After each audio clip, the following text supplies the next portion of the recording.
오늘은 한 할머니의 충격적인 배신 경험과 그 이후의 놀라운 인생 변화 이야기를 들려드리겠습니다. 때로는 가장 가까운 사람에게서 받는 상처가 가장 깊습니다. 그 고통이 클수록 복수심도 강해지죠. 하지만 과연 복수만이 해답일까요? 오늘의 주인공 김순자 할머니는 70세에 인생 최대의 배신을 당했습니다. 하지만 그 절망의 바닥에서 다시 일어나 새로운 삶을 찾아갔습니다. 여러분도 한 번쯤은 누군가에게 깊은 상처를 받은 경험이 있으실 텐데요. 할머니의 이야기가 여러분의 마음에도 위로와 용기를 전해드릴 수 있기를 바랍니다.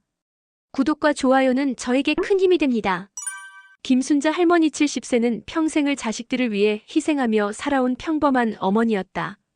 남편을 일찍 여의고 혼자 힘으로 세 자녀를 키웠으며 특히 큰아들 민호에게는 각별한 사랑을 쏟았다. 할머니에게는 평생의 소원이 하나 있었는데 바로 해외여행이었다. 어느 봄날 아들 민호와 며느리 영희가 깜짝 제안을 했다.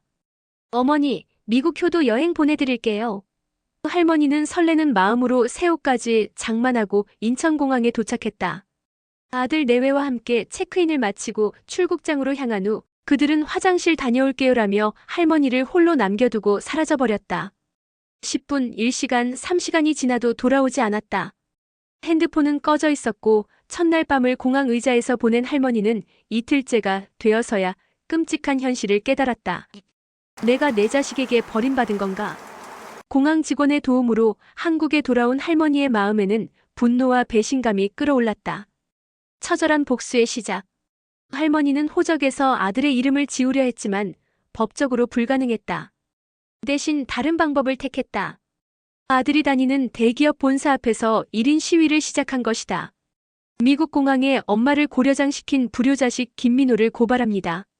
할머니는 매일 아침 7시부터 오후 6시까지 피켓을 들고 전단지를 나누어주며 확성기로 호소했다. 며칠 후 사연이 입소문을 타기 시작했고 SNS와 언론에서도 관심을 보였다. 회사는 내부 조사에 들어갔고 민호는 해고당하고 거액의 위약금까지 물게 되었다. 두 번째 타겟은 며느리의 친정이었다. 할머니는 사돈댁을 찾아가 모든 사실을 폭로했다. 분노한 사돈은 즉시 딸 내외와 연을 끊겠다고 통보했다. 마지막 일격과 아들의 몰락. 며칠 후 며느리 영희가 찾아와 무릎을 꿇고 용서를 빌었지만 할머니는 냉정하게 거절했다. 대신 계산된 조언을 했다.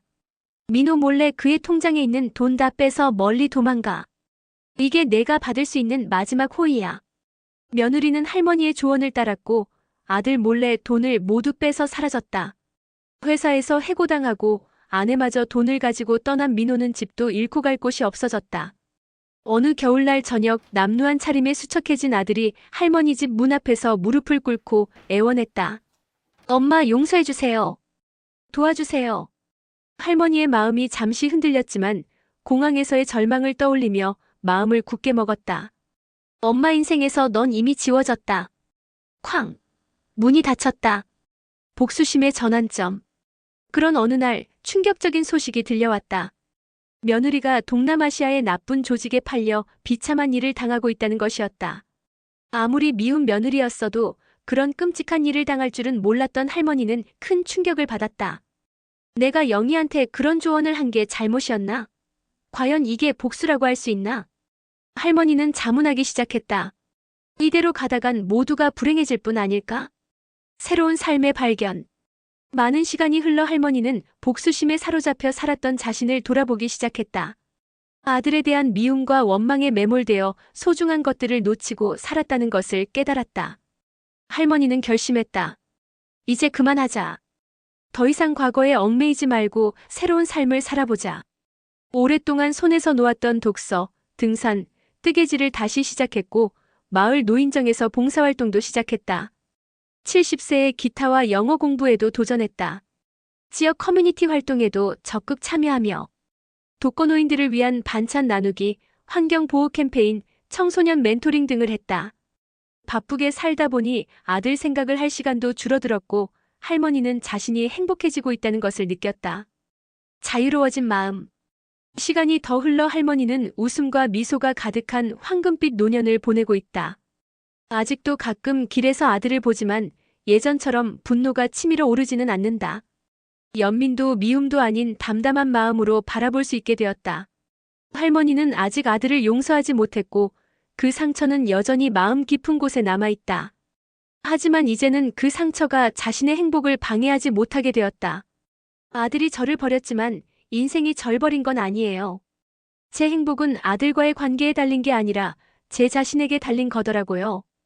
물론 아직 아들과의 숙제가 남아있어요. 언젠가는 그 문제도 해결해야겠죠. 하지만 지금은 제가 행복한 게 더 중요해요. 때로는 가장 큰 상처가 우리를 가장 강하게 만들어준다. 절망의 바닥에서도 새로운 희망을 찾을 수 있으며 복수보다는 용서가, 미움보다는 사랑이 우리를 더 자유롭게 해준다는 것을 할머니는 몸소 보여주었다. 여러분도 혹시 누군가에게 깊은 상처를 받으셨다면 할머니의 이야기를 기억해 보세요. 그 아픔을 딛고 일어서서 새로운 삶을 시작할 수 있다는 희망을 말이에요. 지금까지 들어주셔서 감사합니다. 다음에도 더 좋은 이야기로 찾아뵙겠습니다.